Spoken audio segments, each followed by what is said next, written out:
back on the Troublesome Triumph.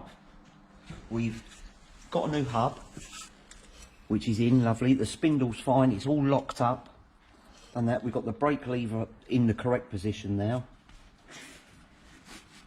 Sitting up here, I've sorted the torque arm out, that's all in the correct position.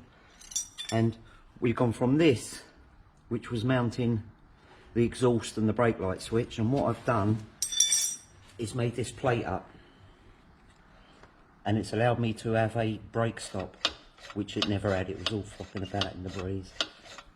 So that's that. I've got to take the hub out now, and we're going to be sending that to Steve at Wheelwise in Cowfold. Been dealing with him for probably 20 years now.